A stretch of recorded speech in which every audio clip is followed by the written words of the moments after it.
ప్రత్యేకించి రాష్ట్ర ప్రభుత్వంగా చంద్రబాబును చర్చలకు పిలుద్దామనే మాట ఏదైతుందో దానికి మించిన దరిద్రపు ఆలోచన ఇంకొకటి ఉండదు. మనం చేయాల్సింది, మన రాష్ట్ర ప్రభుత్వం చేయాల్సింది వెంటనే అపెక్స్ కౌన్సిల్ మీటింగ్కు కాల్ ఫర్ చేయమని చెప్పి డిమాండ్ చేయాలి మన ముఖ్యమంత్రి. అపెక్స్ కౌన్సిల్ సమావేశం వెంటనే ఏర్పాటు చేయండి, దాంట్లో మా రాష్ట్ర ప్రభుత్వం యొక్క అభిప్రాయం మేము చెప్పే అవకాశం ఇవ్వండి అని చెప్పి డిమాండ్ చేయాలి వాళ్ళ మన ముఖ్యమంత్రి, కేంద్ర జలశాఖ మంత్రికి చైర్మన్ కాబట్టి ఆయన వెంటనే దాన్ని డిమాండ్ చేయాలి. అసలైన స్టెప్ అది. మొట్టమొదటిగా అపెక్స్ కౌన్సిల్ అనుమతి అవసరం కాబట్టి అక్కడ నీ నిరసన తెలియజేయాలి. నీ రాష్ట్ర ప్రభుత్వం ఏమనుకుంటుంది, రాష్ట్ర ప్రజలు ఆలోచన లేనిది అనేది చెప్పాల్సిన వేదిక అది, అధికారిక వేదిక అది, మనకు రాజ్యాంగం ద్వారా వచ్చిన హక్కు అది.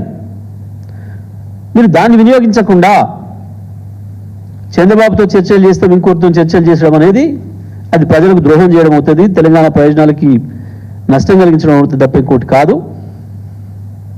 మేము స్పష్టంగా మేము విజ్ఞప్తి చేస్తా ఉన్నాం. వెంటనే ఫస్ట్ చేయాల్సిన పని అపెక్స్ కౌన్సిల్ సమావేశానికి డిమాండ్ చేయాలి, అక్కడ మన అభ్యంతరాన్ని తెలియజేయాలి. ఎట్టి పరిస్థితుల్లో తెలంగాణ ఒప్పుకోవడం లేదనే విషయాన్ని స్పష్టంగా చెప్పాల్సిన అవసరం ఉంది.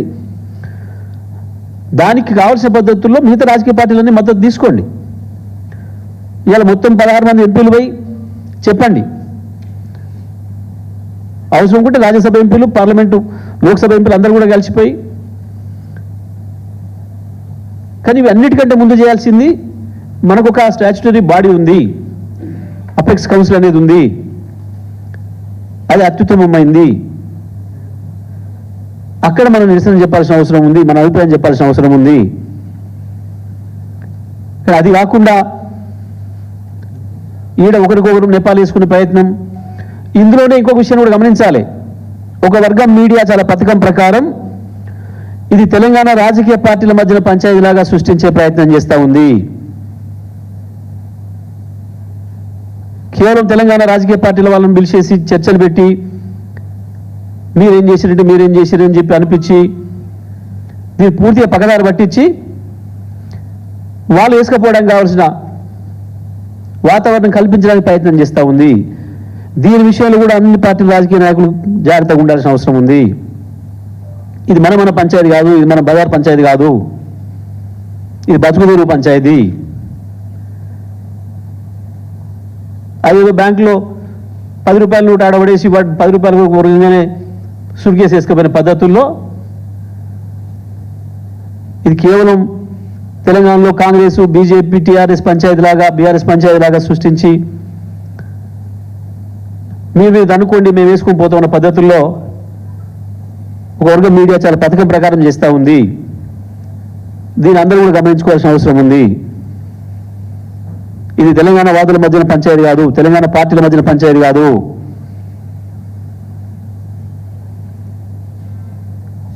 రాష్ట్ర ప్రభుత్వం యొక్క చర్య ఏ ఒక్కటి కూడా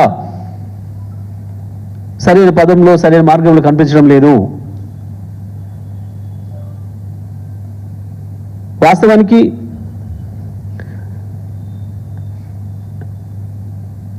ఏదైతే గోదావరి కావేరీ లింక్ అని మాట్లాడుతున్నారో ఇవాళ చంద్రబాబు నాయుడు గారు, ఇది పెద్ద మోసము.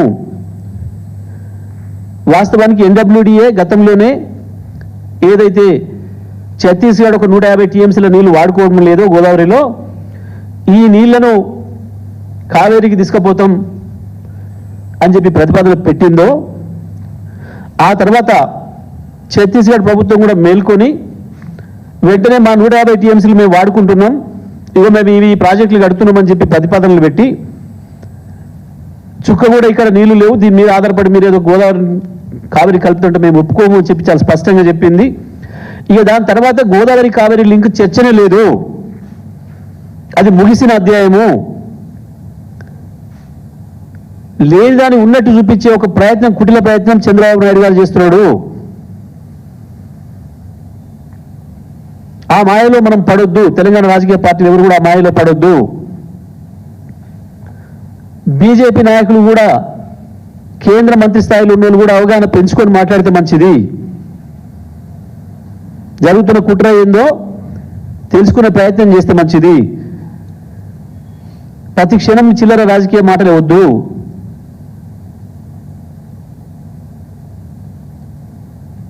చాలా స్పష్టంగా కేంద్ర ప్రభుత్వం వాళ్ళే ఉన్నప్పటికీ, బీజేపీ పార్టీనే ఉన్నప్పటికీ ఛత్తీస్గఢ్లో కూడా వాళ్ళు క్షణం కూడా లేట్ చేయకుండా ఇదేదో మనకు ప్రమాదం జరుగుతుంది గోదావరి కావేరీ లింక్తో అని చెప్పి వెంటనే మేల్కొని ఒక్క సుఖ కూడా నీళ్ళు మా దగ్గర 150 టీఎంసీలు మేము వాడేసుకుంటున్నాం, ఈ ప్రాజెక్టులు మేము కట్టుకుంటున్నామని చెప్పి ప్రతిపాదనలు పంపినరు. తప్పుడు మాటలు మాట్లాడుతున్నారు, డోకా మాటలు మాట్లాడుతున్నారు. ఒక వర్గం మీడియాని స్పష్టంగా చెప్తా ఉన్నా, మిగులు జలాలు తీసుకుపోతే నీకు తప్పేంది? మిగులు జలాలు తీసుకుపోవడం కాదు ఇది. ఒక పథకం ప్రకారమే తొందరలోనే గోదావరి ట్రిబ్యునల్ వచ్చే అవకాశం ఉంది. గోదావరి ట్రిబ్యునల్ కనుక ఒకసారి వస్తే ఇక నాకు వీలు కాదు అని చెప్పి తెలిసిన చంద్రబాబు ట్రిబ్యునల్ కాన్స్టిట్యూట్ కాకముందే నేను హక్కు పుట్టించుకోవాలి, ఇంకొక 200 టీఎంసీల నీళ్లకు హక్కు పుట్టించుకోవాలి గోదావరిలో అని చెప్పి ఒక కుటిల ప్రయత్నానికి నాంది ఇది. అది జరిగితే దెబ్బతినేది తెలంగాణ మాత్రమే. తెలంగాణ హక్కులు కోల్పోయే ప్రమాదం ఉంది.